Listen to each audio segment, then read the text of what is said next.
If your hips are stiff, your back feels locked up, and stretching never seems to fix it, this video is for you. Today I'll be showing you 3 simple and highly effective mobility drills that target the exact problem areas keeping most people stiff.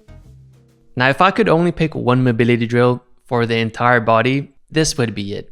The deep squat is one of the most natural resting positions the human body was designed for. In fact, in addition to unlocking your hips, research also shows it restores your ankle dorsiflexion, which has been shown to reduce the risk of knee and back pain.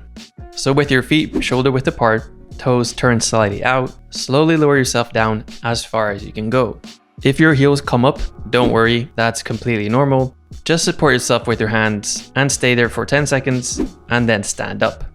This gentle rocking in and out is going to teach your body this position in a safe way. Now, as it gets easier, your next goal is to start keeping your heels on the ground and lifting your chest tall.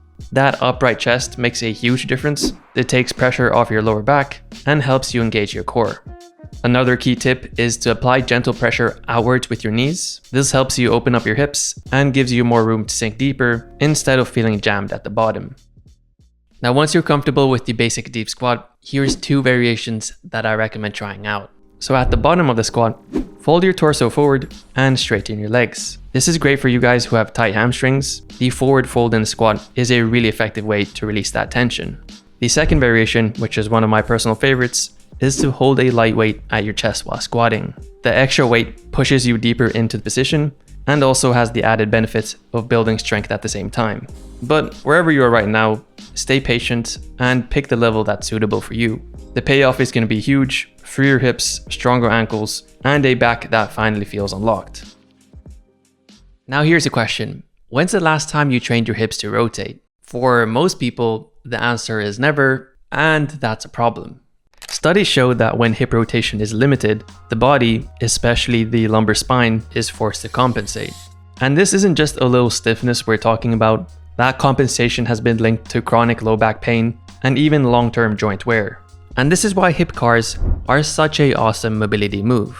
Cars, controlled articular rotations, is just a fancy way of saying you're moving the joint through its full range, slowly and with control. Think of it like WD-40 for your hips, but better. So here's how to set up. Start on all fours, hands under shoulders, knees under hips, and brace your core so your spine stays stable. Lift one knee and bring it out to the side as high as you can without rounding your back. Then begin to circle the knee backwards like you're drawing a half circle, keeping your pelvis level the whole time. So that's 1 rep. Now reverse the motion to go the other way. Now the goal is to feel a deep burn in your glute medius and piriformis, 2 small but powerful muscles that are crucial for healthy hips and knee function. So start with 10 repetitions per direction on each side, nice and slow, aiming for each circle to take about 2 to 3 seconds. Now this last move is one of the most underrated, but just might be one of the most important moves you'll ever do. You see, when most people struggle with tight hip flexors, they tend to opt for traditional stretches like the hip lunge. But here's the problem. Tightness is only half the story. 99% of the time, the real issue is that your hip flexors are weak and underdeveloped in the range that matters.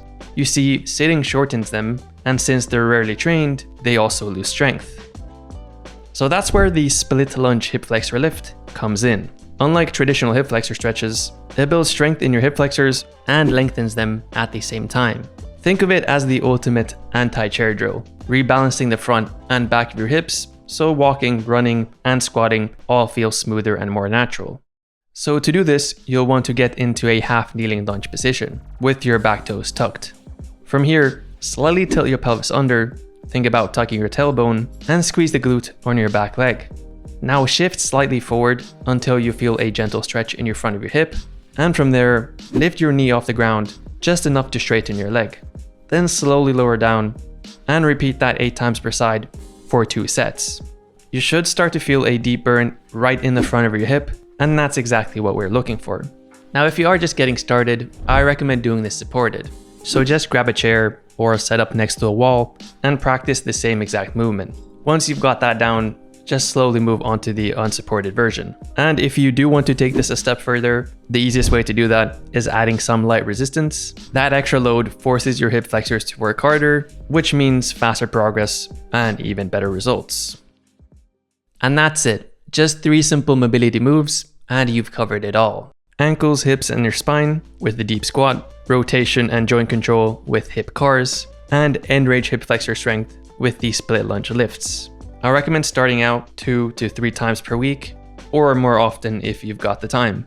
So that's it for today. I know how frustrating stiffness and pain can feel, but trust me when I say, a simple mobility routine like this can make all the difference for your body. So stick with it, stay consistent, and I'll catch you in the next video. Take care.